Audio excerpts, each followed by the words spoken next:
Good evening, everyone. I wanted to start by thanking you for allowing me to be here tonight and to share space with so many amazing and phenomenal people. I'm very humbled to have been invited to speak tonight. So thank you, Kim, and thank you to your family for having me this evening. As someone who has experienced pregnancy loss, I know firsthand that there is never just a baby.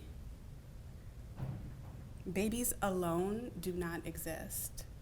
Just think about how many lives one baby can touch and how many lives they touch.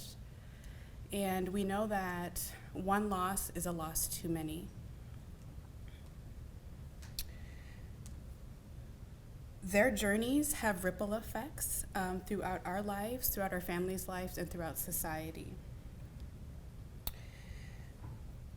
As you have heard, the statistics are very, very horrendous. And I'm not going to stand up here today and tell you about how horrible the problem is. I want to talk about some of the things that we're doing in which to address the problem and to support families like the Whitmore family as they move through their journey of not going home with their baby in their arms. Yes, babies across the nation are not living to see their first birthday. And that is an issue. Disproportionately, though, however, this is affecting Black and brown families right here in Wisconsin. So although it's a national issue, Wisconsin is by far the worst, which Kat did share with us. But what's most important is that we must understand the stories behind those numbers. There are stories behind those numbers, and our job as doulas, I feel, is to elevate those stories and to really bring attention to those stories so that we are not reducing those stories to mere numbers. This is challenging. Addressing something like infant mortality or stillbirth, and then the confounding factors that happen after, such as the lack of culturally congruent support and care. That has ripple effects.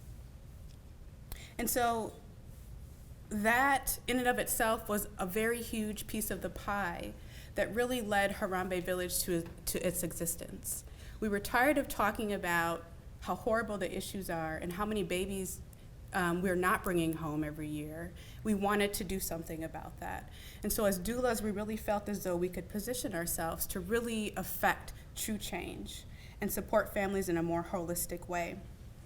So at Harambee Village, we're pulling our community together in hopes of really dismantling disparities based on race, class, gender, and the like, and really bringing more attention to this holistic support that birthing people and birthing parents need in respect to their parenting journeys. We know that families need that holistic array of support, and our doulas are filling in those gaps at Harambee Village.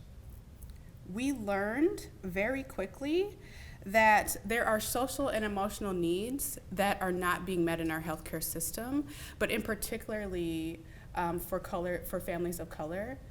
But most profoundly, when we have families who are losing their babies, whether that's in pregnancy, no matter when that takes place, we need to be able to sit in those spaces, and we need to be prepared to sit in those spaces and support those families.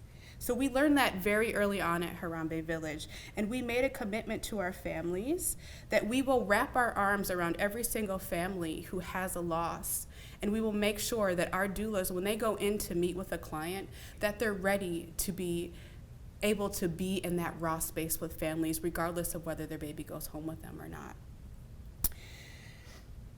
We've made a commitment to also invest in mamas who are sharing their stories and are inspiring us to be humble, to seek other knowledge and resources.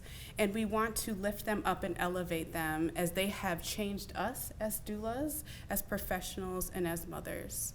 I've experienced a loss myself, and it's been very freeing to be meeting with Kim and know that my loss also matters. Every baby matters. Alana mattered. Every Black and brown baby matters. and it's the stories that we need to elevate. And I'm very, very thankful to be a part of your journey and to be here tonight speaking on behalf of doulas. And we really feel that more attention needs to be brought to bereavement support across the board, but in particular, bereavement support in the form of a doula, I think is something that we could also invest in to make sure that we're filling in those gaps that we're not able to fill in at the moment. We have truly been inspired along the way by the stories that we have heard or the spaces we have shared at bedside for those who have experienced loss.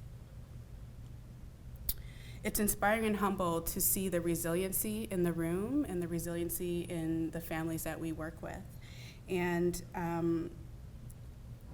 the fight to keep fighting, I think, is also something that's also helping us to keep fighting in this work. We want to make sure that every baby has the opportunity to see their first birthday. And if they don't, we want to make sure that we're wrapping our arms as a village around that family to help them through their journey, whatever that may look like. I am truly humbled tonight and very appreciative to be here. Thank you, and thank you to the Whitmore family and all of the phenomenal men and women here in this room this evening. Thank you.